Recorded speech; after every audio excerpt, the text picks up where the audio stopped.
हरे हरे हरे राम हरे कृष्ण कृष्ण कृष्ण हरे हरे कृष्ण हरे हरे कृष्ण कृष्ण कृष्ण हरे हरे हरे राम राम हरे हरे हरे कृष्ण कृष्ण कृष्ण हरे हरे हरे राम राम हरे हरे राम हरे राम हरे हरे हरे कृष्ण कृष्ण कृष्ण हरे हरे हरे राम राम हरे हरे हरे कृष्ण कृष्ण कृष्ण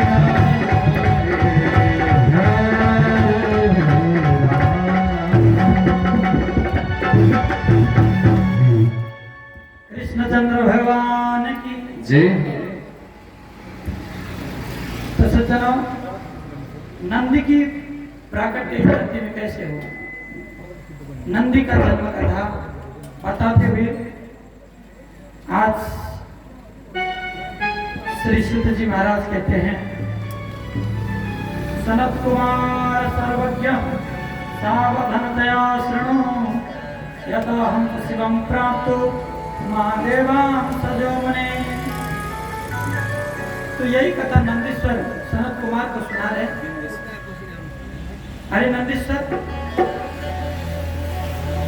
मुझे आपके प्रकट होने की गाथा तो सुनाइए। तो नंदीश्वर कहते हैं, सावधान होकर मेरी जन्म कथा को सुनो। शुद्ध जी महाराज ऋषियों के आगे कहते हैं, मैं नंदी की जन्म कथा को बताता हूँ।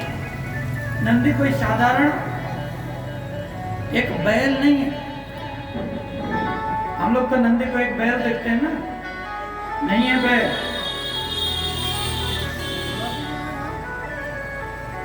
बूढ़ो गोरु कहाँ पाऊं शिव मंदिर मंदिर कहते हैं, ऐसी बात नहीं है।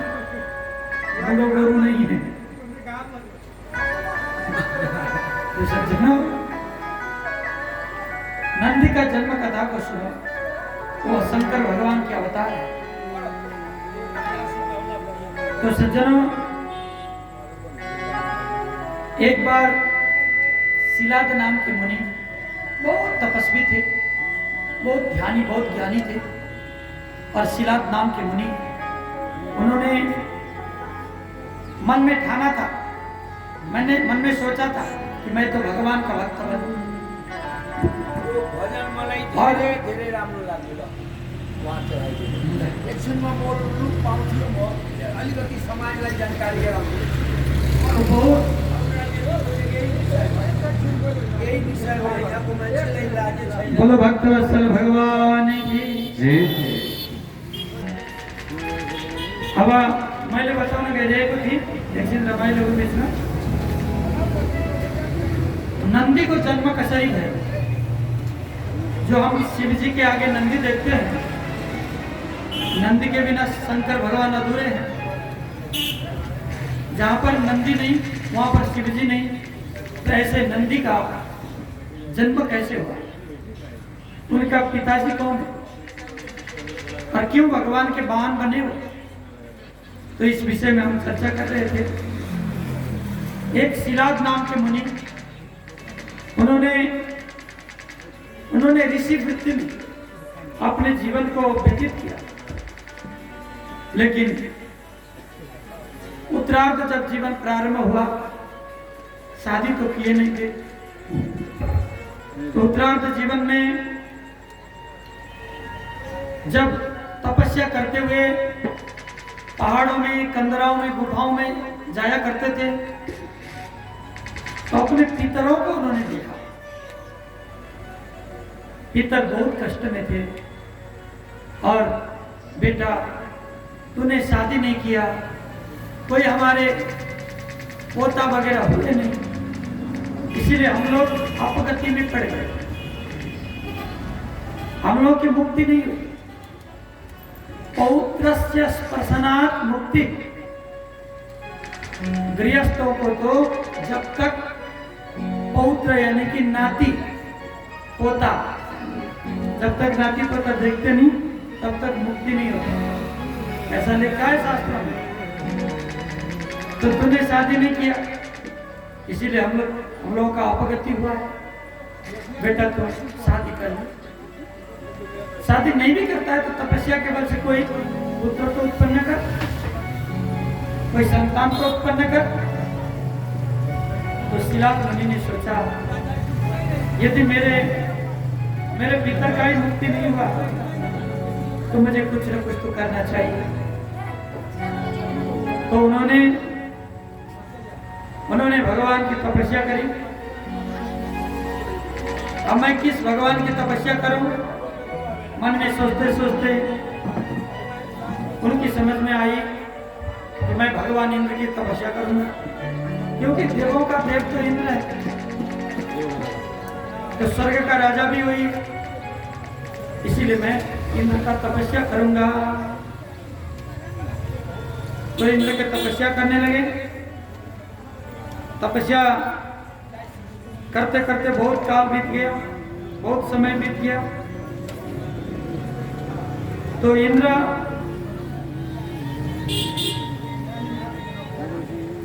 बहुत प्रसन्न हुए और उनसे कहने लगे, अरे शिलाद मुनि, तुम किस लिए तपस्या कर रहे हो? आंख खोलो और बोलो मुझसे।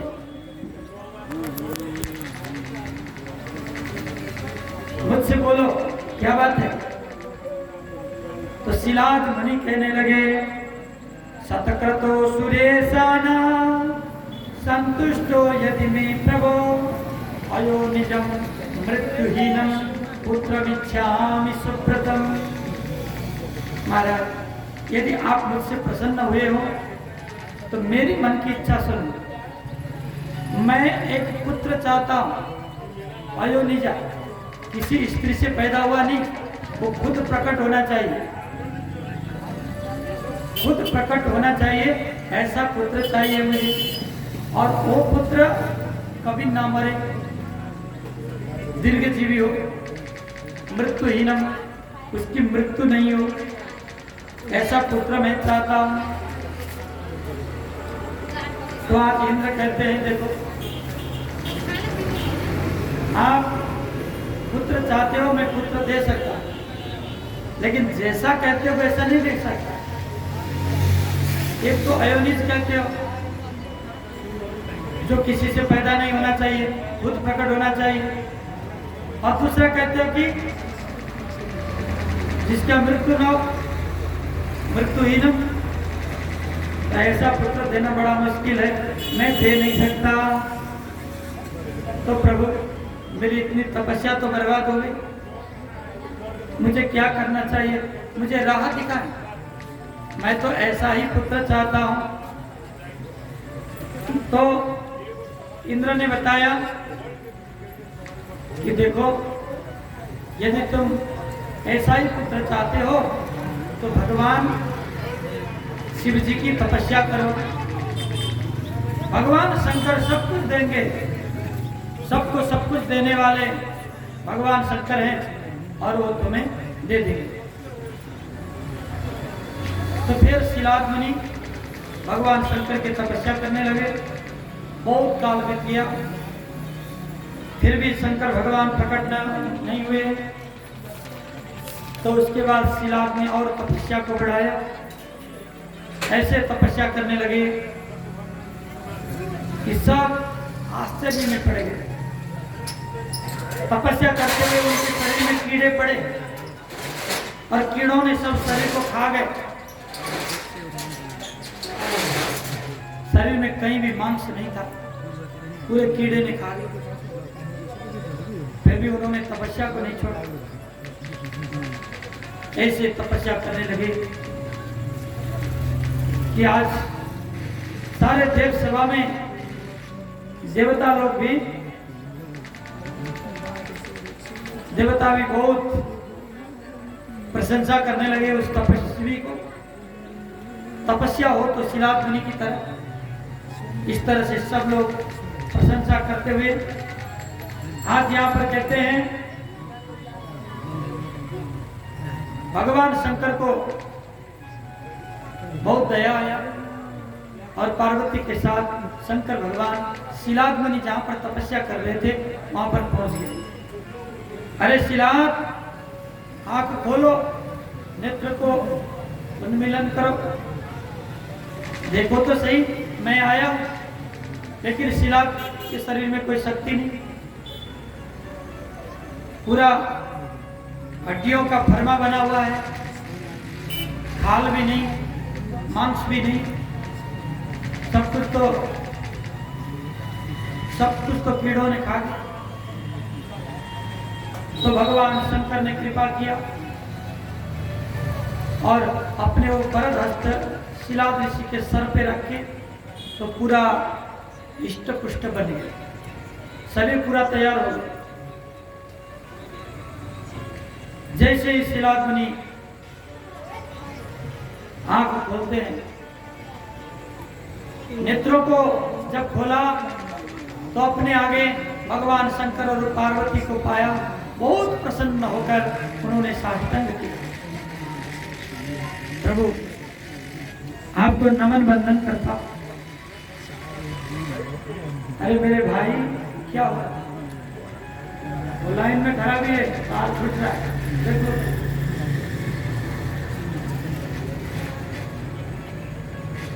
हाँ वही पे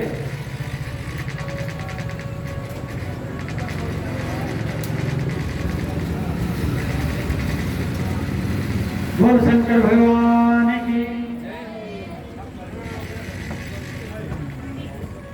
तो यहाँ पर कहते हैं, देखो बंद हो गया, वो तार छूट रहा था।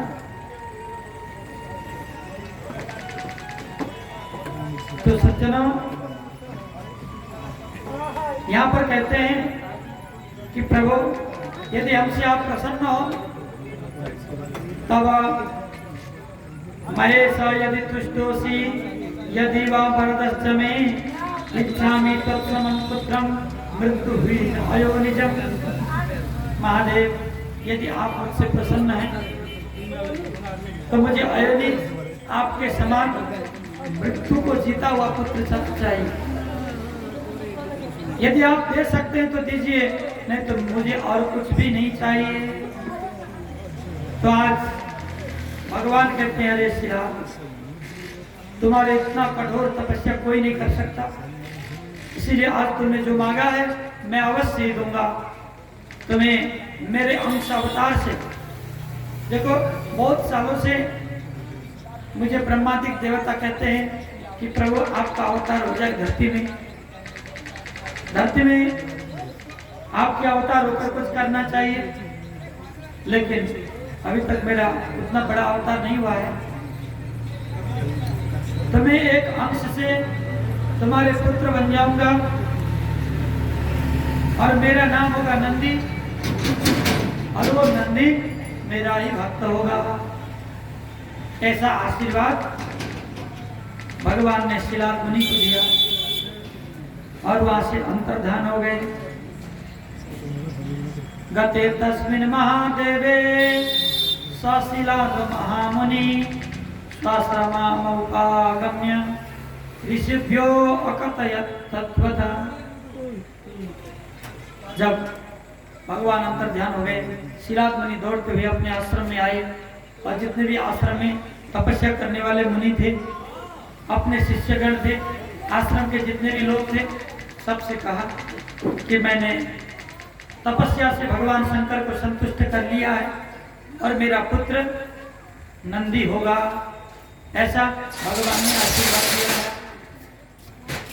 तो सज्जनों, समय बीतता चला गया। एक दिन शिला मुनि को ऐसा विचार आया कि मैं एक बहुत बड़ा यज्ञ करूं, उस यज्ञ में सारी देवताओं को मैं बुलाऊंगा। ऐसा सोचते हुए यज्ञ की तैयारियां की, और जब एक हथियार लेकर, कोदार लेकर जब यज्ञ के मंडप को खोदने लगे, यज्ञ मंडप को खोदने लगे, वहीं से एक तेज पुंज प्रकट हुआ। आकाश से एक बहुत बड़ा तेज वहां पर टकराया। देखते देखते सबके आंखें बंद हो गई। जब खोलते हैं तो एक बढ़िया सा कनक प्रभा चमचमाता हुआ एक पुत्र वहां पर प्रकट हो गया। बोल नंदी जी महाराज की। उसको नंदी नाम क्यों पड़ा? जैसे ही सिराज मुनि ने अपने पुत्र को देखा, उसके अंदर आनंद आया। आनंद, जब आनंद प्रकट हो गया तो उसको भी कह दिया आनंदी, नंदी। ये तो नंद दिया, आनंद दिया, इसीलिए इसका नाम हो गया नंदी। तो नंदी किसी मां के गर्भ से पैदा नहीं हुए, किसी स्त्री से पैदा नहीं हुए। जैसा सिलात ने कहा था अयोनिजा, तो अयोनिजा ही रहे और मृत्यु को जीतने वाले रहे। देखो धीरे धीरे जब बेटा बड़ा होता चला गया, उनके नामकरण भी किया गया, सब कुछ संस्कार करते करते जब संस्कारों का हमारे हिंदू परंपरा अनुसार संस्कार करने लगे, सबसे पहला संस्कार, हमारे संस्कार होते हैं 16 संस्कार। समझ में आई? 16 संस्कार तो होना ही चाहिए हर एक हिंदू का, लेकिन हम लोग 16 संस्कार को छोड़ दिया। 16 संस्कार को तो तिलांजलि दे दी, अपना संस्कार को छोड़कर विदेशियों का संस्कार कितने जल्दी ले लेते हैं। इसीलिए तो हम लोग बहुत खराब, हिंदू से ज्यादा खराब संसार में कोई नहीं। क्यों? आज एक क्रिश्चियन आ जाता है नेपाल में और हजारों नेपालियों को क्रिश्चियन बना देता है। बताओ, ऐसा भी धर्म है तुम्हारा जो किसी के बहलाने फुसलाने से खुद अपने धर्म को त्याग दोगे, अपने माँ बाप को त्याग दोगे, अपने घर को त्याग दोगे? कैसा मन होगा, कैसा दिल होगा? जो सब लोग दशहरा मना रहे हैं, सब लोग दुर्गा पूजा मना रहे हैं और तुम हो कि तुम अलग बैठे। जिस देश में तुमने पैदा लिया उस देश की संस्कृति को मानते नहीं हो तो तुम नेपाली कैसे हो? यदि नेपाली हो तो नेपाल की संस्कृति को मानना पड़ेगा, नेपाल में चला आया हुआ संस्कार को मानना पड़ेगा, जब तुम नेपाली बन सको। इस मिट्टी का धर्म है नवरात्र का, इस मिट्टी का धर्म है दीपावली का। तो इस मिट्टी के धर्म को त्यागोगे तो मिट्टी से प्रेम कैसे होगा? जब तक मिट्टी से प्रेम नहीं होगा तो तुम्हारा वो देश में रहना ना रहना बराबर बेकार है। इसीलिए मिट्टी से प्रेम करो। मिट्टी को हम मिट्टी नहीं कहते हैं तो माँ है, जननी है। नेपाल आमा है, इस नेपाल आमा से प्रेम करो जिसने हमें सब कुछ दिया है, जिसके सिरताज में पशुपतिनाथ है, अभिभावक के रूप में हमारे राष्ट्रदेव, राष्ट्र के अधिष्ठात्री देव पशुपतिनाथ है।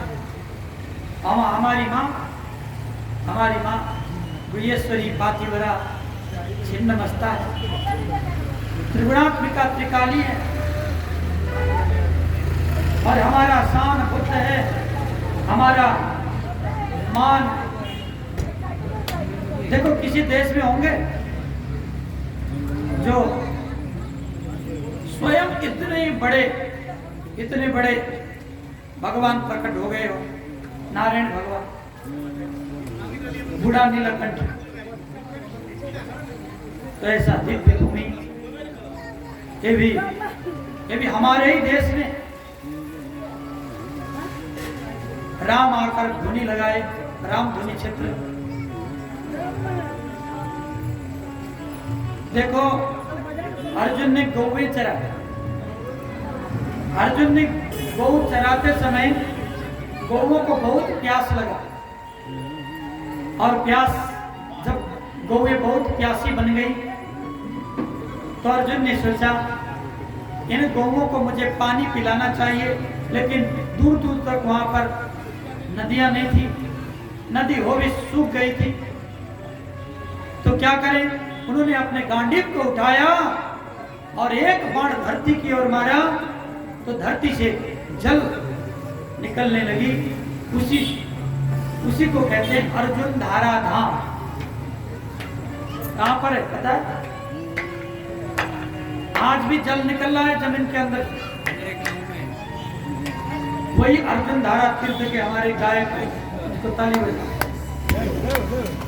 हमारे गायक हैं अनंत जी, उसी धाम के हैं। अर्जुन धारा झापा जिला में पड़ता है। अभी हम सरलाई जिला में, जहां पर अर्जुन ने बाण मारा धरती में और वहां से जल निकल पड़ा। आज भी जलेश्वर महादेव आ रहे थे। तो सज्जनों, बहुत बड़ा तीर्थ है वहां पर, बहुत देश विदेश से लोग जाते हैं। तो उस समय अर्जुन का निवास कहां था पता है? उस समय अर्जुन का निवास, इस समय हम जहां बैठ रहे हैं, हमारा मुकाम जहां है, वहां पर विराट नगर में था। विराट नगर में अर्जुन रहते थे। 5 पांडव विराट नगर में रहते थे, गुप्तवास। हमारे मोरंग जिला के विराट नगर, जहां अभी हम लोग रह रहे हैं, तो वो विराट नगर पूरी राजा विराट का था। और वहां की राजकुमारी का नाम था उत्तरा। तो उत्तरा का बेटा का नाम पता है तो आप लोग पता है कि नहीं? उत्तरा का पति कौन है? भगवान श्री कृष्ण का भांजा अभिमन्यु, अर्जुन का बेटा। और उत्तरा का बेटा का नाम है राजा परीक्षित। विराट नगर का भांजा है परीक्षित। और वही परीक्षित ने प्रश्न करते हैं और इतना बड़ा भागवत बन जाता है। बोल नेपाल मां की। तो नेपाल पूरे हमारे इतिहास से जुड़ा हुआ। और भीम की पत्नी जो एक तो थी 5 पांडव की पत्नी द्रौपदी, और प्रत्येक 5 पांडवों के एक एक और पत्नियां थी। तो भीम की पत्नी का नाम पता है आप लोग? भीम की पत्नी का नाम क्या है? आप लोगों को पता होना चाहिए, क्योंकि उसी के गांव के बगल में रहते। उनकी पत्नी का नाम था हिडंबा। यानी सुना तो होगा, टीवियों में देखा होगा, हिडंबा। और उनका गांव का नाम क्या है? हिडंबा का गांव का नाम है अभी का हेटोड़ा। हेटोड़ा तो बगल में है ना? तो हेटोड़ा से आया। तो हिडंबा अभी भी वन देवी के नाम से उसको पूजा जाता है। हिडंबा वहां रहती थी। तो वनवास जाते समय भीम से मुलाकात होती है हिडंबा की, और भीम के साथ शादी हो जाता है। तो एक पुत्र रत्न प्राप्त होता है। उस पुत्र का नाम था घटोत्कच, जो महाभारत में बहुत बड़ा प्रसंग आता है। घटोत्कच। तो घटोत्कच का घर था हेटोड़ा। हिडंबा का गांव था, इसीलिए उसको हिडंबा का गांव कहते थे। तो भाषिक अपभ्रंश होने के कारण उसका नाम हेटोड़ा पड़ गया, हिडंबा का गांव। तो इतना प्राचीन इतिहास है हमारा। और सज्जनों, ऐसे जगह पर आप लोग बैठे हो। अभी मैं गया थोड़ी देर पहले, जो सुबह का समय, तो ये मूर्तिया क्या है स्थान का नाम, जहां भी खोदो तो मूर्तियां निकलती है, भगवान निकलते हैं। तो इतना प्राचीन मंदिर जो सिद्धेश्वर के नाम से है, ऐसे दिव्य स्थान में आप लोग विराजमान हो। इस स्थान में रहकर भी जो शंभु का भक्त नहीं होगा, भगवान का भक्त नहीं होगा, और अपने जीवन को व्यर्थ गवा रहे हैं, उसके लिए धिक्कार है। ये भूमि ही तीर्थ भूमि है, और तीर्थ में रहने के बाद हमें भगवान की आराधना करनी चाहिए, भगवान का बन जाना चाहिए, भगवान की सेवा करनी चाहिए। जो भगवान के सेवा के गुणमुख हैं, उन्होंने अपने पैर पर खुद कुल्हाड़ी मार रहे हैं, समझो। तो सज्जनों, बहुत बड़ी यज्ञ शिलाद मुनि ने करने के लिए जब यज्ञ कुंड खोदा तो वहां से नंदी प्रकट हो गए और आनंद ही आनंद हो गया। तो मया स पिता दृष्टा सुप्रणम्य महेश्वर उदटम सम जगामासु निधिम लब्धेन निर्धन। जैसे निर्धन को धन मिल गया, इसी तरह हमारे पिताजी भी उछल कूद करने लगे। वैसे तो सबके पिताजी ऐसे ही खुश होते हैं घर में संतान होने के बाद। किसी के भी घर में संतान पैदा हो तो माँ बाप खूब नाचने लग जाते हैं कि मेरे घर में संतान हुआ है, मैं पिता बन गया हूँ, कि माँ बन गई है, सबको खुशी होती है। उसी तरह शिलाद मुनि भी खूब नाचने लगे, मैं पुत्रवान बन गया, मेरा एक बेटा पैदा हो गया। बहुत बड़ा उत्सव किया। तो आकाश से पुष्प वृष्टि होने लगी, चारों तरफ जय जयकार होने लगा और देवता लोग वहां पर आए, गंधर्व बजाने लगे और अप्सराएं नाचने लगी और भगवान नंदीश्वर का उत्सव होने लगा। इस उत्सव में सारे जितने भी शिलाद मुनि के और जितने भी रिश्तेदार थे, जितने भी और उनके जानकार थे, जितने भी उनके गांव के लोग थे, सब लोग आए और नंदीश्वर को दर्शन करने के लिए आसपास के जितने भी लोग थे वहां पर इकट्ठे हो गए। और इतने ही नहीं, सब देवी देवताओं का वहां जमावड़ा लगा और विमानों से भर भर कर देवी देवता वहां पर आए और खूब उत्सव मनाने लगे, क्योंकि भगवान का ये अंश अवतार था। नंदीश्वर कोई साधारण तो है नहीं, साक्षात भगवान शंकर की अंश अवतार थे और सबने उत्सव मनाने लगे। कोई गाने लगे, कोई बजाने लगे, कोई नाचने लगे। बोल शंकर भगवान की जय हो, बोलिए शेरा वाली मैया की। माहे मेरी जय। तो नंदी महाराज जब धीरे धीरे बड़े होने लगे तो उनका संस्कार होने लगा। तो हमारे हिंदू संस्कारों में 16 संस्कार होते हैं। तो मैं 16 संस्कार के विषय में बता रहा था। सबसे पहला संस्कार होता है गर्भधान संस्कार। तो गर्भधान संस्कार में ऋतुमती भारिया के साथ जो गमन करने की प्रक्रिया बताया जाता है। अमावस्या के दिन जब गर्भ ठहरता है तो दुष्ट संतानों की उत्पत्ति होती है। तो इसी तरह के पर्वों को और ऋतुमती भारिया के 7 दिन तक जो गर्भ ठहरता है उसमें भी पापी पुरुषों का जन्म होता है। इसीलिए 12 या 14 या 16वें दिन में जो पैदा होते हैं वो भगवान के अंश समान और धार्मिक बुद्धि वाले होते हैं। इस तरह से मानव का पहला संस्कार होता है। द्वितीय संस्कार सबने भूल गए। जब किसी माँ के गर्भ में बच्चा आता है तो 3 महीने में एक संस्कार किया जाता है जिसका नाम पुंसवन संस्कार। तो 3 महीने की गर्भवती स्त्री को एक पूजा में बैठना पड़ता है और उनकी गर्भ रक्षा के लिए पूजा किया जाता है। तो उस पूजा का नाम है पुंसवन संस्कार। जो तृतीय संस्कार होता है, गर्भवती महिला जब 7 से 9 महीने तक की होती है उसी बीच में एक पूजा किया जाता है।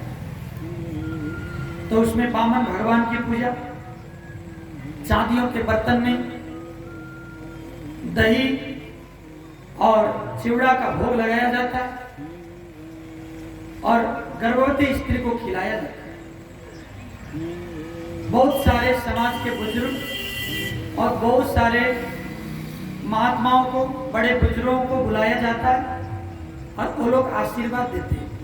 जब तुम्हारे होने वाला बच्चा है तो तुम्हारे खानदान को, कुल को बहुत आगे बढ़ावे। ऐसा विद्वान हो जो सब लोग देखते रहे, ऐसा बहुत सारे आशीर्वाद देते हैं। और उनको जैसे हमारे कुल पूर्वज जो बड़े बड़े पौरव करे हैं, जिन्होंने बहुत बड़े बड़े कारनामे किए हैं, बहुत बड़े बड़े महान कार्य किया है, उन कार्यों को गर्भवती महिला के माध्यम से उसके उदर में पल रहा है बच्चे को सुनाया जाता है। देखो, गर्भवती महिलाएं यदि भगवान की कथा सुनती है तो उसका बच्चा भी धार्मिक बन जाता है। इसका उदाहरण प्रहलाद जी से मानो। कयादु माता को अपहरण करके देवता लोग ले गए, लेकिन नारद ने उनको आश्रम में रखकर खूब भगवान की कथाएं सुनाई। तो उसकी वजह से जो उनका बच्चा पैदा हुआ, प्रहलाद रूप में पैदा हुआ, और प्रहलाद पैदा होते ही ज्ञानी बन गए। क्यों? माँ के गर्भ में सब कुछ सुन लिया। इसीलिए गर्भवती महिला को चाहिए कि वो भगवान की कथा सुने, भगवान की कथा सुने और बहुत अच्छी अच्छी बातों को याद करें, भगवान की बातों को याद करें। और भी जो नेगेटिविटी को त्याग कर पॉजिटिविटी अपने मस्तिष्क में लाएं, ऐसा करना चाहिए। अब ये पुंसवन संस्कार ये भी लोप हो गया। देखो, 4 संस्कार लोप हो चुके, गर्भधान, पुंसवन, सीमंतोनयन, ऐसे संस्कारों को लोप कर दिया गया। लेकिन अब ये जो पुंसवन संस्कार है ये मुड़कर तो आ रहा है, लेकिन नाम परिवर्तन हो रहा है कि नहीं? जो नाम परिवर्तन होकर आया है वो बहुत गंदा है, बहुत गंदा। वो हमारा संस्कार अंतर्गत पड़ता नहीं। हमारी संस्कार गर्भवती स्त्री का फोटो खींचकर फेसबुक में डालो नहीं बोलता। हमारा संस्कार में वो नहीं रहता। लेकिन पता नहीं अब विदेशियों से क्या सीख लिया है। अरे हमारे हिंदू भाई, हमारे सनातनी भाई लोग पता नहीं क्या सीख लिए, और पता नहीं बेबी शावर क्या शावर, क्या नाटक है। ऐसे करने पर हमारा संस्कार कहां जा रहा है? कभी नहीं करना चाहिए। संस्कार को करना है तो अपने धर्म के ढंग से करो, विधर्मियों के चक्कर में और पर धर्म को अपने अंदर अपने समाज में मत घुसाओ। तो सज्जनों, फिर एक संस्कार होता है जातक कर्म, जो बच्चा पैदा होते ही किया जाता है। फिर षष्ठी कर्म, जब बच्चा पैदा होता है 60वें दिन में षष्ठिका देवी का पूजा करते हैं, छठी माई का, उसको षष्ठिका देवी कहते हैं। भाई, आपके भाग्य में आप पैदा हुए 6 दिन के दिन जो आपके ललाट में लिख देती है छठी माई, जीवन भर उसी को भुगतना पड़ेगा। इसीलिए छठी माई का भक्ति करनी चाहिए 6 दिन के दिन। घर में दीपावली करो, रंगवल्ली बनाओ, तो घर के अंदर छठी माई को स्थापित करो, ढंग से पूजा करो। सूर्य नारायण का पूजा करनी चाहिए, द्वार मातृकों का, बही मातृयों का। तो इस तरह से ग्रह पूजा, सब पूजाएं हुआ करती। तो छठी के दिन भजन कीर्तन करो, माता का स्वागत करो। तो 11वें दिन में नामाकरण करना चाहिए। करते होगे नहीं? करते होगे। 11वें दिन में क्या करना चाहिए? नामाकरण संस्कार करना चाहिए। तो हवन भी होगा, उसमें नामकरण संस्कार की विधान भी होगी। उसके बाद 21वें दिन में भूमि स्पर्श और सूर्य दर्शन होता है, और 5 या 7 महीने तक में अन्नप्राशन संस्कार। उसके बाद 3 साल में चूड़ा कर्म होता है। 3 से 5 साल तक में चूड़ा कर्म, ये बालों को भद्र किया जाता है, मुंडन किया जाता है। तो ऐसा मुंडन कर्म को कहते हैं और कर्म, चूड़ा कर्म। उसके बाद 8 से 12 साल तक में गायत्री दान किया जाता है, यज्ञोपवीत संस्कार। तो इस तरह से पुनश्च वेदाध्ययन और दीक्षा संस्कार, उसके बाद गुरु शुश्रूषा, ये सब 16 संस्कार के अंतर्गत पड़ते हैं। तो सज्जनों, जब उनका यज्ञोपवीत संस्कार होने लगा नंदी जी का,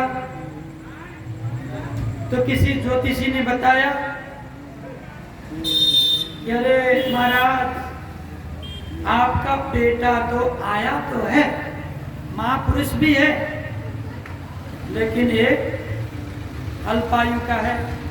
किसी ने बता दी। तो क्या करना चाहिए? अल्पायु का है तो आपको तो यज्ञ कराना पड़ेगा या तपस्या करनी पड़ेगी। तो बूढ़े हुए पिताजी, उन्होंने कहा कि बेटा, अब मैं गुफाओं में रहकर तुम्हारे लंबी आयु की प्रार्थना करता हूँ, भगवान भोलेनाथ की मैं तपस्या करता हूँ। तो नंदी कहते हैं, पिताजी, अरे जीवन दे रहा है, नहीं, आप तो बूढ़े हो गए। तो नेपाली में कहते हैं, तपाईं त डाँडा पारीको घाम भइसक्नु, कतिखेर डुब्ने थाहा छैन, नहीं, डाँडा पारीको घाम। तो आज पिताजी, यदि मुझे लंबी उम्र चाहिए तो मैं खुद तपस्या कर क्यों नहीं लूं? आपको क्यों तकलीफ दूं? मैं खुद तपस्या करूंगा पिताजी, आप निश्चिंत रहिए। तो नंदी ने ठान लिया कि मैं तपस्या करूंगा। उन्होंने इतना कठोर तपस्या प्रारंभ किया कि इसको कोई नहीं जान सकता। तत्र गत्वा मुनेर्हं वै तीर्थैकान्तस्थले सुधि अतपम तप उग्रम सन्मुनि नामति दुष्कर। जो बहुत दुष्कर तप था वो तप करने लगे, ऐसा तप जो देवता भी चकित रह गए। बहुत कठोर तपस्या, कुछ खाना नहीं, कुछ पीना नहीं। हम लोग तपस्या भी कर लेते हैं, व्रत भी रह लेते हैं, पता नहीं क्या क्या खाते रहते नहीं। एकादशी व्रत बोलेंगे, कुट्टू की रोटी खाएंगे, आलू की सब्जी खाएंगे, मिठाई वगैरह खाएंगे, इतनी थाली में भर भर के फल खाएंगे। कहते मेरा तो उपवास है। बताओ, 2 भगोना खाने के बाद उपवास होता है? बोलो राधे राधे। हमारा उपवास तो ऐसे ही चलता है, लेकिन नंदी जी का उपवास ऐसा नहीं था। उसने कुछ भी नहीं खाया, केवल वायु भक्षण किया, हवा को खाया, कुछ भी नहीं। इतना कठोर तपस्या, कुछ तपस्या एक नन्हे से बालक का इतना बड़ा तपस्या देखकर उमा महेश्वर को वहां पर आना ही पड़ा। अरे नंदी, बताओ तुमको क्या इच्छा है? नंदी कहते हैं, प्रभु सदा आपकी सेवा करने को मिले, मुझे और कुछ नहीं चाहिए। जीवन भर आपकी सेवा करने को मिले। जब तक धरती है, जब तक सूर्य चंद्रमा है, जब तक जीव जगत है, तब तक मैं आपकी सेवा करता रहूं, मुझे ऐसा वरदान मिले। भगवान ने कहा तथास्तु। इतने खुशी हो गए, इतने खुशी हो गए, शंकर भगवान को कंधे में उठाकर नाचने लगे। तो भगवान ने कहा पार्वती, ये तो उठा के हमें ही उठा दिया तो भाई, तो इसके पास कितना शक्ति होगा। तो नंदी तुम्हारी तपस्या से हम प्रसन्न हैं, तुमने हमें उठा भी लिया। ऐसा कोई भी जीवात्मा नहीं, कोई भी ऐसा शक्तिशाली पुरुष नहीं जो हमें उठा सके, लेकिन तुमने तो उठा के दिखा दिया। तुम्हें नंदी का पद देंगे, गणों का पद देंगे। तो भगवान ने उसी समय वो नंदी, तुम नंदी रूपो भव, तो बैल रूप में कर दिया। नंदी पहले बैल नहीं थे, बैल रूप में परिणत कर दिया भगवान ने। तुमने हमें उठाया तो जिंदगी भर उठाते रहो। तुमने जीवन भर मेरी सेवा मांगी है तो मैं ऐसा सेवा दूंगा, तुम भी खुश हम भी खुश।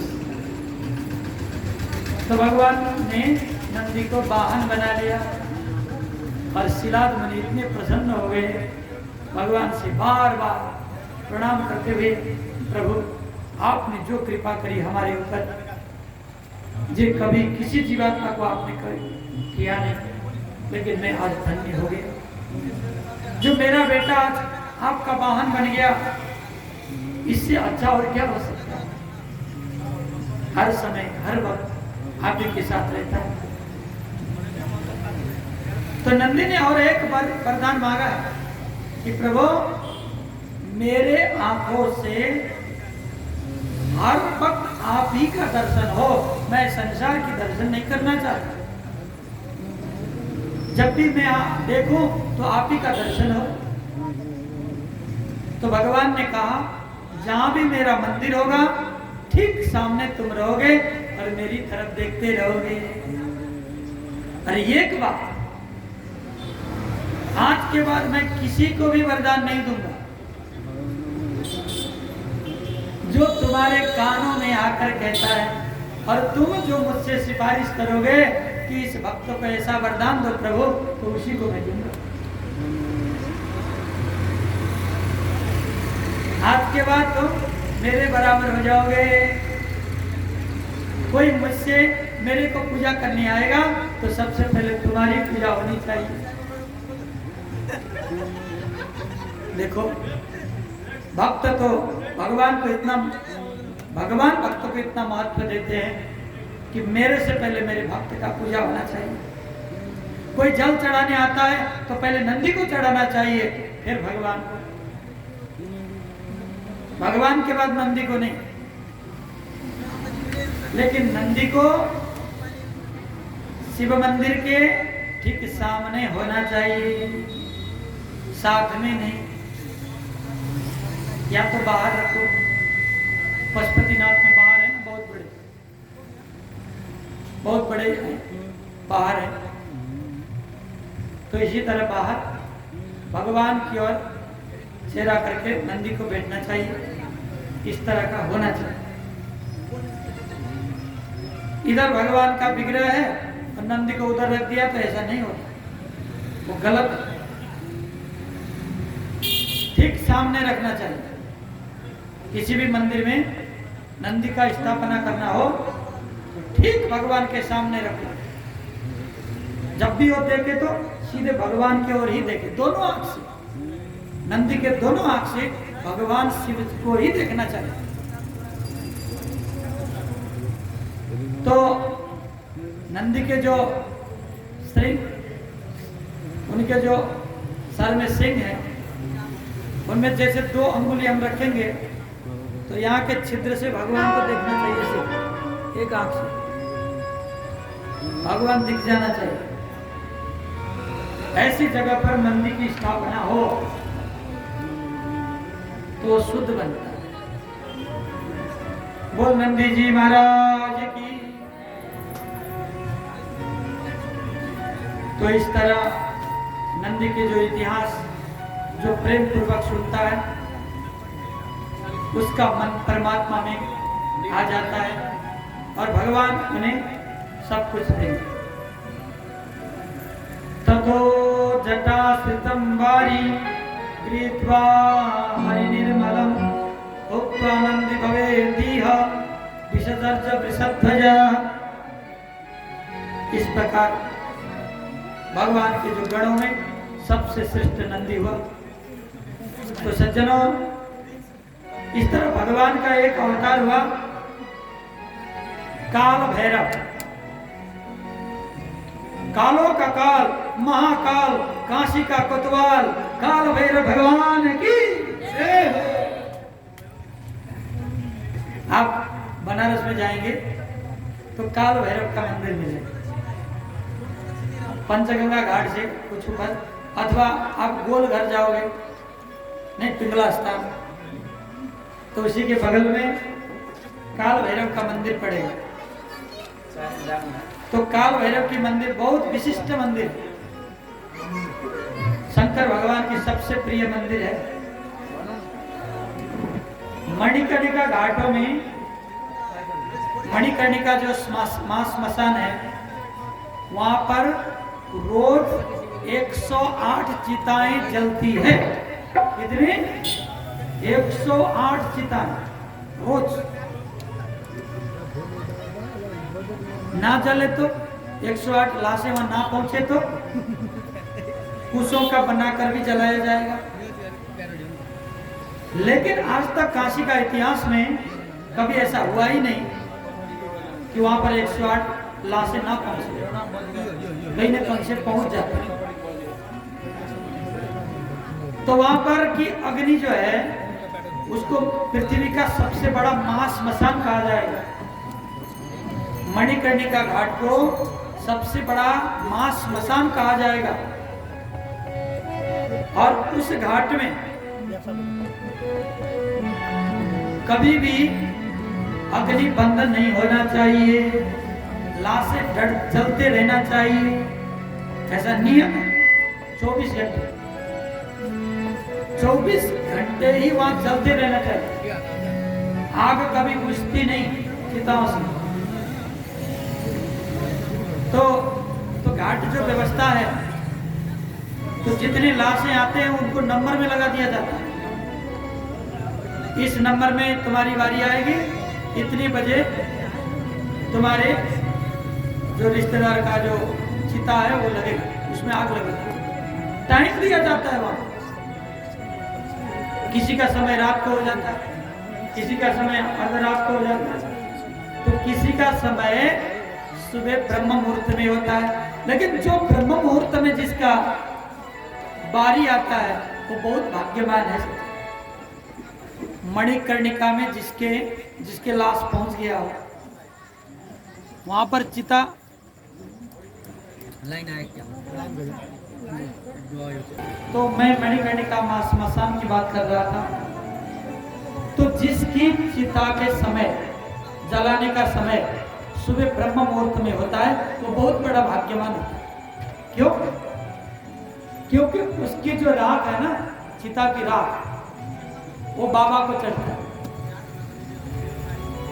चिता भस्माले पा गरल मसनम दिक्पट धरो। भगवान क्या है? चिता भस्माले पा। ये तो पुष्पदंत कहते हैं। चिता के भस्म को धारण करते हैं भगवान भोलेनाथ। तो मणिकर्णिका श्मशान में जो प्रातः ब्रह्म मुहूर्त में जो लाश जलती है, उसी का राख, उसी का जो भस्म है विश्वनाथ को चढ़ता है और किसी का नहीं चढ़ता। पहला भस्म। तो वही भस्म काल भैरव को चढ़ता है। बोल काल भैरव भगवान की। एक बार चढ़ता है, फिर उसका महाअभिषेक होने के बाद फिर भस्म नहीं लगाया जाता है। श्मशान घाट का जो एक बार चढ़ता है पहले, फिर उसका महाअभिषेक होता है, फिर वो श्मशान घाट का भस्म नहीं लगाते हैं, फिर दूसरे यज्ञ का भस्म लगा देते हैं। ऐसा नियम मंदिरों में, जो सिद्ध मंदिर शंकर भगवान के। तो सज्जनों, इस तरह से काल भैरव का प्रकट कैसे हो?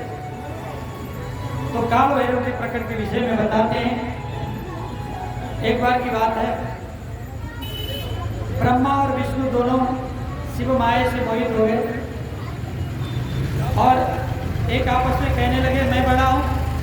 शिव कहते हैं मैं ब्रह्मा कहते हैं मैं बड़ा हूँ और विष्णु कहते हैं अरे तू तो मेरा बेटा है मैं बड़ा हूँ। दोनों में विवाद चल रहा। तो क्या करें? तो ये दोनों ने 4 वेदों को बुलाया और 4 वेदों से पूछा अरे ऋग्वेद बताओ ब्रह्मा और विष्णु में कौन बड़ा है? तो ऋग्वेद कहता है यदनंतानि भूतानि यत सर्वं प्रवर्तते यदाहु परमं तत्त्वं स रुद्र एक एव हि। न आप बड़े हो न तुम बड़े हो, बड़ा तो भगवान रुद्र है। बोल शंकर भगवान की। ऋग्वेद कहता है तुम बड़े नहीं हो ब्रह्मा और विष्णु, आप तो शिव जी के पुत्र हो। बड़े तो शंकर जी। यजुर्वेद भी कहते हैं यो यज्ञैरखिलैरीशो योगेन च सविव्यज्यते येन प्रमाणं खलु सप्न एक सर्वदृक् शिव। अरे शिव ही कल्याणकारक है। शिव के अलावा इस संसार में श्रेष्ठ कोई नहीं। शिव ने ही जगत को बनाया, शिव ने ही सबको बनाया और यज्ञों को भी शिव ने बनाया और शिव से बड़ा कोई नहीं। अथर्ववेद ने भी बोला निगम और आगम सबकी मत को माने तो भगवान शंकर ही सबसे बड़े हैं। तो विधियों ने बोला, तो वेदों ने जो कहा है हम भी समर्थन करते हैं। प्रणव ने कहा अ उ म, मेरे अंदर तो 3 है अ उ म।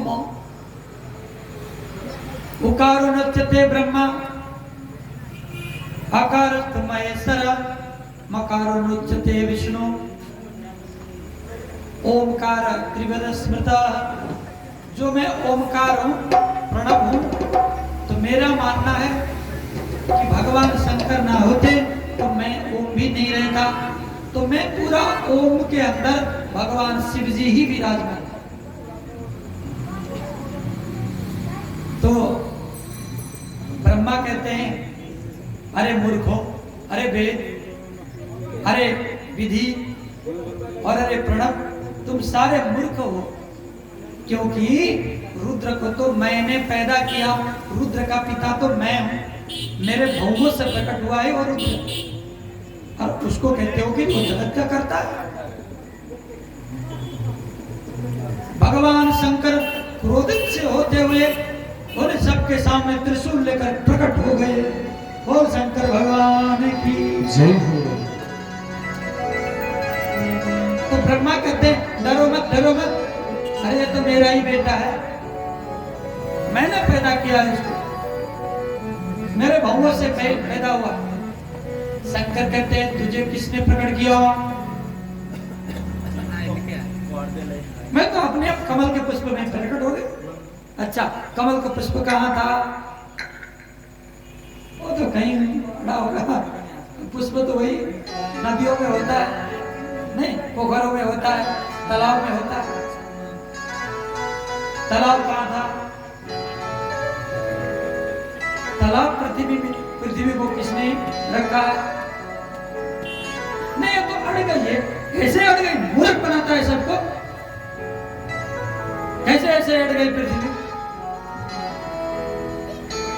इसको धारण करने वाला मैं। ये मेरे धारण किया हुआ पृथ्वी में, ब्रह्मांड में, तो मेरी ही सदिच्छा से तुम्हारी प्रकट भई है। मेरे ही शरीर के प्रणवों से आज मेरा 3 रूप ब्रह्मा विष्णु महेश्वर हुआ। लेकिन तुम लोगों ने मुझे ही भूल गए। अत्यंत क्रोधित होकर अपने जटाओं को कुछ भाग निकालकर पृथ्वी में पटका तो वहीं से काल भैरव प्रकट हो गए। बोल काल भैरव भगवान की। रुद्र से कहते हैं कि प्रभु मैं क्या करूं? इस ब्रह्मा को मारो। बहुत अहंकारी बन गया है, खत्म कर दो उसको। जैसे ही आज काल भैरव ने ब्रह्मा से ब्रह्मा को प्रहार किया, सिर तो कट गया। बहुत सारे सिर थे, 5 सिर थे, सिर कट गया। तो एक सिर तो पहले से खत्म हो गया था झूठ बोलने के कारण, और दूसरा सिर भी खत्म हो गया, तो 3 ही सिर रह गए। 4 सिरों में, 5 सिरों में एक तो शिव जी ने समाप्त कर दिया था, ये तो आपने पहले ही कथा सुन लिया। तो 4 सिर में से एक सिर और कट गया। तो भगवान विष्णु और देवताओं ने प्रार्थना किया, प्रभु इस ब्रह्मा का बहुत बड़ा गलती हो गई,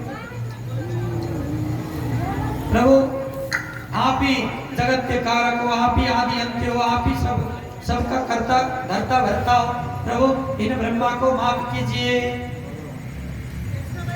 तो एक जो इनका अभिमान वाला सिर है, इसको पीछे लगा देते हैं बोलकर पीछे लगाते हैं। ये तो ऐसे सिर थे, सिर ऐसे होते थे पूरा 5 सिर, लेकिन जब कट गया वो सिर तो सिर को पीछे कर, तो चारों ओर मोड़ा हो गए, 4 सिर हो गए ब्रह्मा के। तो काल भैरव ने उसको पीछे जोड़ी, तो उन्हें काल भैरवों को आज भगवान कहते हैं कि भैरव आज तुमको तो ब्रह्म हत्या लगी। किसने बोला?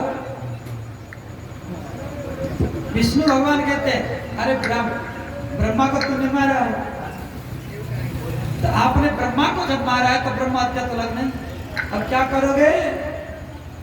तो काशी में एक भगवान ने तीर्थ को निर्माण किया, उसको कहते हैं कपाल मोचन तीर्थ।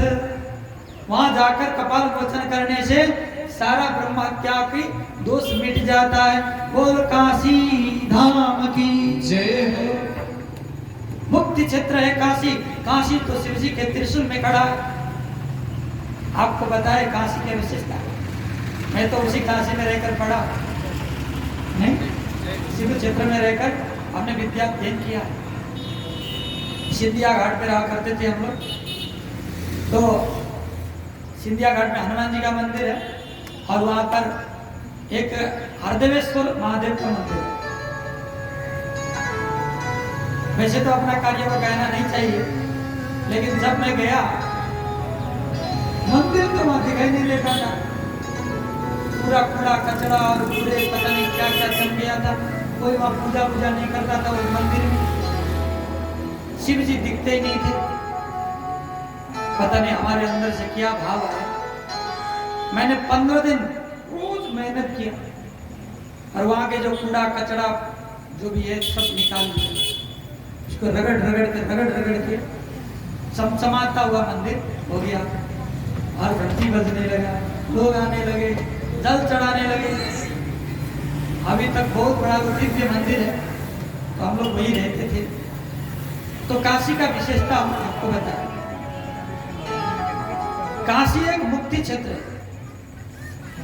आज मैंने दर्शन किया मुक्तेश्वर महादेव का, इधर मूर्तिया में जैसा वहां पर मंदिर बना है ना, अभी जो पुरातत्व विभाग ने जो मंदिर बनाया है, तो ऐसा ही मंदिर मणिकर्णिकेश्वर मंदिर है। मणिकर्णिका घाट ऐसा ही मंदिर।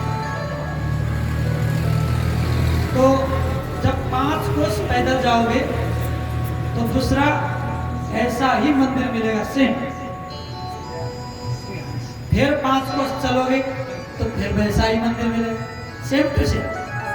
कुछ भी उसमें फर्क नहीं होगा, शिवलिंग भी फर्क नहीं होगा, मंदिर का डिजाइन, कोई पत्थर कोई ईंट फर्क नहीं होता, सब एक ही होगा।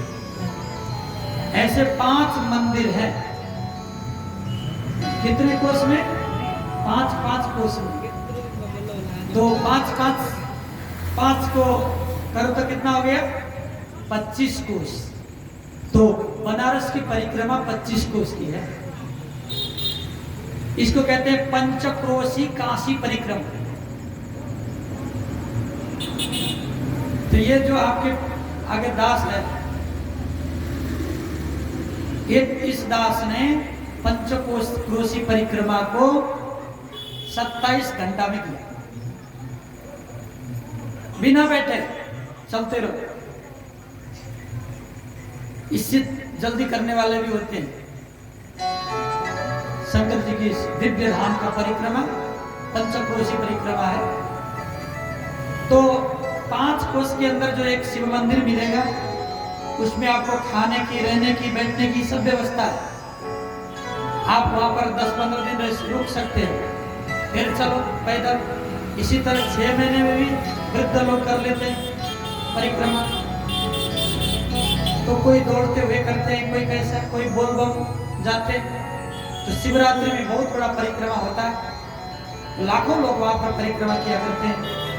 तो इस काशी क्षेत्र के जो परिक्रमा के अंदर जो क्षेत्र आता है, वो काशी क्षेत्र शिव जी के त्रिशूल में बैठा है। तो इसका क्या प्रमाण है? शिव जी के त्रिशूल में बैठा है, इसका क्या प्रमाण है? सहज प्रश्न आ सकता है। देखो, इतना बड़ा बड़ा भूकंप जाता है कि नहीं? बड़े बड़े घर ढल जाते हैं, गिर जाते हैं, मिट्टी में मिल जाते हैं।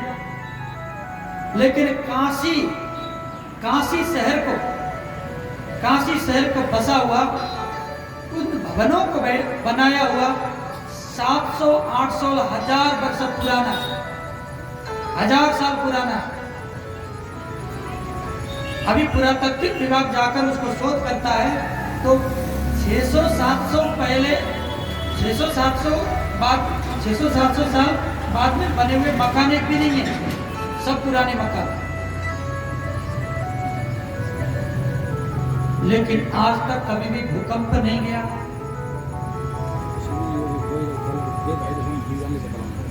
तो कभी भी भूकंप नहीं गया।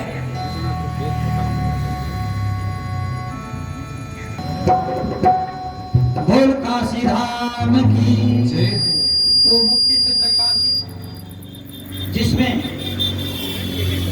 जब भगीरथ राजा ने गंगा को प्रकट किया और गंगा को प्रकट करके लेके आ रहे थे, नहीं, आगे आगे शंख बजाते हुए भगीरथ राजा चलते हैं, पीछे पीछे गंगा जी बढ़िया कलरव करती हुई चलती।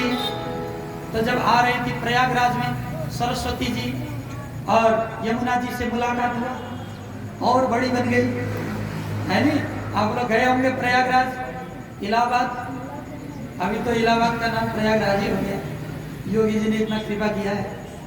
तो वहां पर जब तीनों नदियां मिल जाते हैं एक आपस में, बहुत बड़ी बन जाती है गंगा, तो नाम तो गंगा ही रहेगा। यमुना भी खो जाएगी, सरस्वती भी खो जाएगी, नाम गंगा ही रहेगा। फिर आगे आके भगीरथ राजा आगे आगे बढ़ रहे थे, तो भगीरथ राजा को गंगा जी ने कही कि महाराज कुछ देर रुको। क्या हुआ? मुझे तो काशी जाना है। भाई, काशी जाने के लिए तो भगवान से परमिशन लेना पड़ेगा, भोलेनाथ से परमिशन लेना पड़ेगा। तो गंगा मैया रूप धारण करी और जाकर भोलेनाथ से प्रार्थना किया कि प्रभु, मैं आपके धाम में आना चाहती हूँ। तो भोलेनाथ ने कहा, देखो ये मेरा क्षेत्र तो मुक्ति क्षेत्र है और आप आओगी, लेकिन नदियों का नियम क्या होता है? नदियों का नियम होता है, जैसे उत्तर से दक्षिण की ओर जो नदियां बहती है, 12 साल तक वो पूरब की ओर विक्षेप करेगी, पूरब की ओर बाढ़ आएगी और 12 साल तक फिर पश्चिम की ओर जाएगी। ये उसका नियम है। आप लोग कहते हैं नदी तो दूर चली गई, हम इधर घर बसा लें, गांव बसा लें, फिर वही बाढ़ की चपेट में आ जाते हैं। नदी का नियम है 12 साल इधर, 12 साल उधर, इसका नियम। तो तुम अपने नियम से तो बदी हो, और मेरा धाम है मुक्ति क्षेत्र, और 12 साल तुम उधर जाओगी, 12 साल हमारे सर पर आ जाओगी, तो पूरा काशी को बहा ले जाओगे। तो ऐसे कैसे चलेगा? तो माँ कहती है, महाराज काशी में एक नियम बना दो, मैं उस परिधि को त्याग कर कहीं नहीं जाऊंगी। तो भगवान ने सीढ़ी बनाने के लिए कहा, तो एक सीढ़ी बना दिया गया। उस सीढ़ी से ऊपर नहीं चढ़ पाओगी, जितने भी बड़ी होकर आओ, लेकिन सीढ़ी से ऊपर नहीं जाना है। तो गंगा जी का नियम है कि काशी में सीढ़ी से ऊपर नहीं चढ़ेगी। जितनी भी बड़ी हो जाए, जितना भी बाढ़ आ जाए, सीढ़ी से ऊपर नहीं चढ़ेगा। ये गंगा का नियम है। दूसरा नियम, जब तुम आओगी बड़ी बनकर, तुम्हारे अंदर तो जलचर बहुत बड़े बड़े प्राणी रहेंगे और वो तो मेरे भक्तों को खा जाएंगे। भक्त नहाने लगेंगे और तुम्हारे प्राणी खा जाएंगे। तो माँ कहती है एक स्थान बता दो, उस स्थान के अंदर मेरे जलचर प्राणी किसी को हत्या नहीं करेंगे। तो वरुण से 80, एक वरुण नाम का घाट है और एक 80 नाम का घाट है। अब बनारस में जाओगे तो 80 घाटे हैं कुल। तो 80 घाटों में से लास्ट घाट है 80 और पहला घाट है वरुण। वरुण तह 80, वरुण से लेकर 80 घाट तक उसको कहते हैं मुक्ति क्षेत्र वाराणसी। देखो काशी का महत्व को जान। तो वाराणसी क्षेत्र में जो भी गंगा जी में कूदेगा उसको मछलियां नहीं खाएगा, सौंस नहीं खाएगा। उसके अंदर जितने भी बड़े बड़े प्राणी हैं वो किसी को भी कुछ नहीं करेंगे। लेकिन जैसे पुल पार करेंगे मगरमच्छ निकल लेगा। देखो वही नदी है, पुल पार करते ही मगरमच्छ निकल लेता अभी भी, लेकिन पुल के इधर वही मगरमच्छ आपसे खेलेगा लेकिन मारेगा नहीं। ऐसा महत्व है, अद्भुत लीला अभी भी काशी में वो लीला को आपको देखने मिलेगा। ऐसे ही काशी मुक्ति क्षेत्र नहीं। तो सज्जनों, आज तुम तो बहुत चिल्लाती हो, जब चलती हो तो गड़गड़ गड़गड़ करके चिल्लाती हो। तो मैं तो शांत रहने वाला भोले, तो तुम्हारी चिल्लाहट से मेरी जो एकांतता वो भंग हो जाएगी। तो गंगा ने कही कि मैं काशी में चलती हूँ, ये किसी को पता नहीं चलेगा, ऐसे धीमे धीमे चलूंगी। तो काशी में आप जाओगे तो गंगा जी बह रही है क्या, ऐसा लगता है। तो उत्तर वाहिनी होकर गंगा जी वहां पर चली आई। तो काशी में क्या है, काशी में 5 चीजों का दर्शन कर लेना चाहिए। विश्वेशम माधवम ढुंडिम दंडपाणिम च भैरवम वंदे काशी गुहाम गंगा भवानी मणिकर्णिका। क्या क्या, एक तो है काशी में विश्वनाथ विश्वेश्वर, दूसरा है बिंदु माधव, तीसरा है मोटा गणेश, चौथा है काला भैरव और पांचों है मणिकर्णिका घाट। ये 5 चीजों को दर्शन नहीं किया तो काशी यात्रा पूरा नहीं होगा। तो ये 5 का अलग अलग महत्व है। मैं एक महत्व को अभी बताता हूँ क्योंकि हमारा समय हो गया है समाप्त। एक महत्व को बताते हुए मैं वाणी को विश्राम दूंगा और फिर शाम को कथा होगी। तो सज्जनों, एक महत्व है वो बिंदु माधव। बिंदु माधव भगवान काशी का जो है बिंदु माधव भगवान। बिंदु माधव किसे कहते हैं? माधव कहते हैं भगवान कृष्णचंद्र को। कौन किसको कहते हैं? माधव किसको कहते हैं? भगवान कृष्ण को। और भगवान जो विश्वनाथ हैं वो भगवान कृष्ण को मानते हैं। और भगवान कृष्ण काशी में रहते हैं बिंदु माधव के रूप में। लेकिन भगवान कृष्ण भगवान विश्वनाथ को मानते हैं और विश्वनाथ कृष्ण को मानते हैं। ये दोनों में अविनाभाव संबंध है। इसीलिए काशी में भगवान बिंदु माधव नृत्य करते हैं। तो वृंदावन जाओ कृष्ण का धाम, तो वहां पर गोपीश्वर महादेव भगवान कृष्ण के पूज्य बनकर रहते हैं और गोपीश्वर का पूजा होता है। सुना है गोपीश्वर का नाम? बोल गोपीश्वर महादेव की जय, बिंदु माधव सरकार की जय। तो आज भी आप बनारस में जाओगे तो वहां पर बिंदु माधव की मंदिर है। वैसे तो जब 450 साल वहां पर मलेच्चों में राज किया तो बिंदु माधव मंदिर को क्षति पहुंचाया गया, वहां से बिंदु माधव को हटाया गया। तो बगल में ही एक भवन में बिंदु माधव को स्थापित किया गया है। आज भी बिंदु माधव वहां पर रहते हैं। सभी भक्तों को दर्शन देने के लिए भगवान भोलेनाथ के शिव नगरी में आकर खुश होकर नाचते रहते हैं। तो सज्जनों, ऐसे भगवान राधे और कृष्ण यदि आपको दर्शन करना है तो बनारस में जाना पड़ेगा। तो वहां पर खुशी खुशी से सभी भक्तों को दर्शन देते हुए भगवान भोलेनाथ की मनोरंजन करते हुए भगवान श्याम सुंदर राधा कृष्ण के रूप में बिंदु माधव नाम से परिचित होकर काशी में रहते हैं। इसीलिए जहाँ भी शिव पुराण होता है, जहाँ भी भगवान शंकर की आराधनाएं होती हैं, वहां पर भगवान कृष्ण चले जाते हैं अपने इष्ट का दर्शन करने के लिए, अपने भोले को देखने के लिए। जहाँ जहाँ भागवत होता है वहाँ शिव जी चले जाते हैं, जहाँ जहाँ शिव पुराण होता है वहाँ कृष्ण जी चले आते हैं।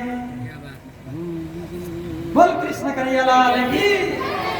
कृष्णाय वासुदेवाय देवकी नंदनाय च नंद गोप कुमाराय गोविंदाय नमो नमः। राधा कृष्ण भगवान की जय। राधा कृष्ण भगवान की जय। बहुत आनंद के साथ भगवान राधा कृष्ण आए हैं, बहुत खुश है शिव पुराण सुनकर। अब देखो खुशी होकर वो कैसे नृत्य करते हैं। जय। राधा ढूंढ रही किसी ने मेरा श्याम देखा, किसी ने मेरा श्याम देखा।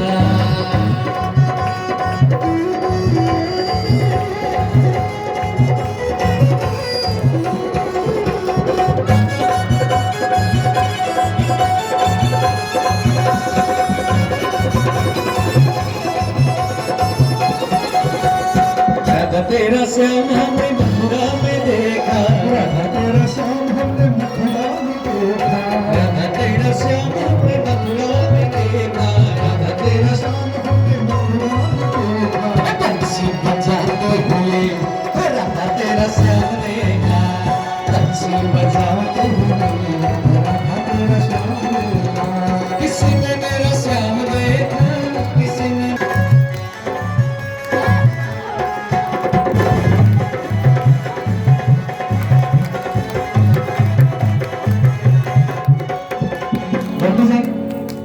आज श्याम सुंदर भगवानलाई कस कसले देख्नुभयो? हजुरहरूले देख्नुभयो कि भएन? आप लोगों ने श्याम सुंदर को देखा कि नहीं? श्याम सुंदर को किस किसने देखा है? दोनों हाथ ऊपर करके ताली बजाइए जिस जिसने श्याम सुंदर को देखा है।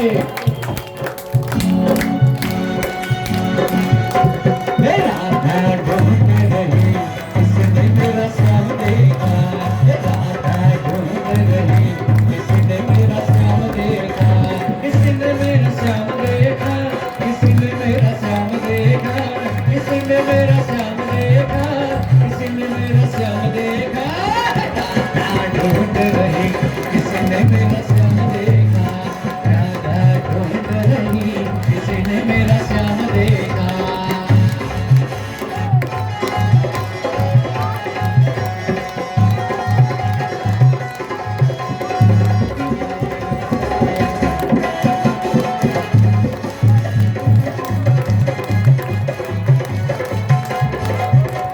राधा तेरा श्याम हमने वृंदावन में देखा, राधा तेरा श्याम हमने वृंदावन में देखा, राधा तेरा श्याम हमने वृंदावन में देखा, वृंदावन में देखा, हमने वृंदावन में देखा। मेरा सिर रचाते हुए राधा तेरा श्याम देखा, मेरा सिर रचाते हुए राधा तेरा श्याम देखा। किसने मेरा श्याम देखा, किसने मेरा श्याम देखा, किसने मेरा श्याम देखा, किसने मेरा श्याम देखा। राधा ढूंढ रही किसने मेरा श्याम देखा, राधा ढूंढ रही किसने मेरा श्याम देखा।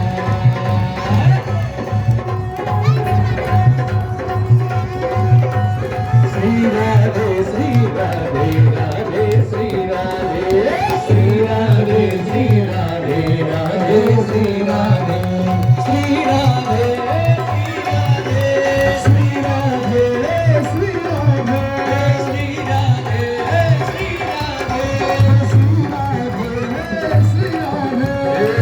राधे, श्री राधे राधे श्री राधे, श्री राधे श्री राधे राधे श्री राधे, श्री राधे श्री राधे राधे श्री राधे, श्री राधे श्री। बोलिए श्याम सुंदर भगवान की जय। राधा कृष्ण कृष्ण को दर्शन करें। सब लोग खड़े हो जाओ, सभी सब लोग खड़े हो जाइए, सब लोग खड़े हो जाओ। संकल्प करता बाबा जी। राधा के नाम में हम आरती तैयारी हो रहा है, आरती तैयारी करो। एक तुक्का हो फूल से फूल नहीं ना फूल। अरे भैया अच्छा गाते हैं, एक तुक्का कृष्ण का आरती तैयारी कर रही बेटा।